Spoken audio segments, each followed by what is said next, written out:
comprendre la grandeur de l'homme qui a fait Teshuvah, je vous raconte une petite histoire avec un roi. Que ce roi, il avait, bonsoir. Ce roi, il avait 3 serviteurs qui l'aimaient beaucoup, ces 3 serviteurs. Un jour, comme cette période-là, le roi, il part en vacances, le mois d'août, et il dit à ses serviteurs, les 3, il va chercher 3 bouteilles de vin, mais du vin, vous savez, du vin pas à 5 euros, 3 euros, c'est du 50 000 euros la bouteille. Le bon vin, du trésor du roi. Il a mis 3 belles bouteilles comme ça.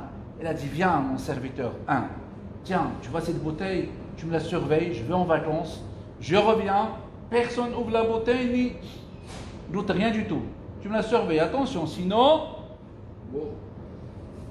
et si tu surveilles, je te donne un cadeau. Ok, deuxième pareil, il a pris une deuxième bouteille, il dit, mon bon serviteur numéro 2, tu vas garder la bouteille, personne touche. Sinon, attention, et si tu ne touches pas, un cadeau. 3e bouteille, pareil, 3e serviteur numéro 3, tu surveilles ma bouteille. Je reviens, attention, elle doit être parfaite. Baruch Hashem, le roi il est parti en vacances et il revient. Et dès qu'il revient, il appelle les 3 serviteurs. Ashkhbar, Srab, comment ça va mon vin? Et voilà, il demande les bouteilles de vin. Le pauvre il s'est caché, il n'est même pas venu. Il était obligé de le chercher, qu'est-ce qui se passe? Il lui a dit, monsieur le roi, la bouteille, elle est là, mais elle est vide. J'ai tout bu. Eh bien, tout de suite, il aura un condamné à mort. Slama. L'autre l'arrive, en train de pleurer. Il pleure, qu'est-ce qu'il y a? Désolé, j'ai ouvert, j'ai senti, tous les jours j'ai pris un petit verre, il reste la moitié. Il lui a dit la moitié. Bon, tu ne mérites pas la mort, mais tu mérites un petit billet quand même, hein, tu n'as pas bu tout. Tiens, tu lui as donné 10 000 euros. Bravo. Le 3e, il est tranquille comme ça, il attend. La bouteille, elle est intacte, il suit, il a touché 10 000 euros. Moi, j'ai touché 100 000 euros. Il lui donne la bouteille, il dit, voilà, monsieur le roi, j'ai rien touché. Parfait. Ni ouvert, ni rien. Il a sorti un petit billet de 5 000 euros. Oh, 5 000 euros.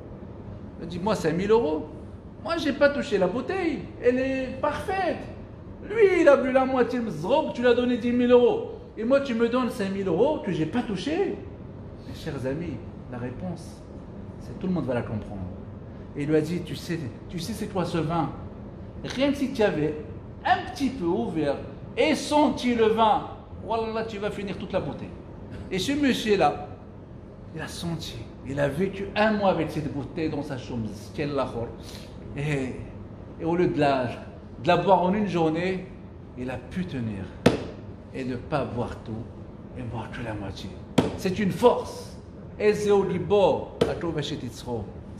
gibor, ça, c'est une force. De tenir et de ne pas boire toute la bouteille. Lui, il mérite plus que toi, parce que toi, tu sais rien du tout. Qu'est-ce que tu sais?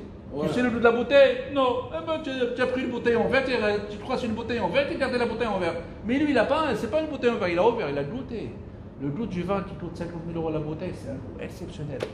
Et il a su tenir, il a su s'arrêter, il a su se retenir et ne pas finir la bouteille. Lui, il mérite mieux que toi. Voilà l'exemple de la Teshuvah, mes chers amis. Quelqu'un qui est tzaddik, son père est tzaddik, son grand-père est tzaddik.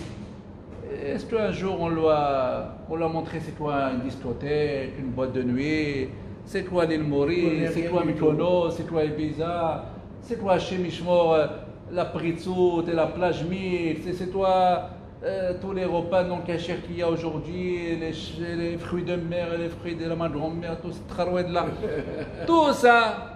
Il n'a pas goûté, il ne sait rien du tout. Alors il ne sait pas, comment on dit, tu ne sais pas ce que tu perds. Tu ne sais pas. Des fois, tu rends service à quelqu'un, il n'est pas au courant.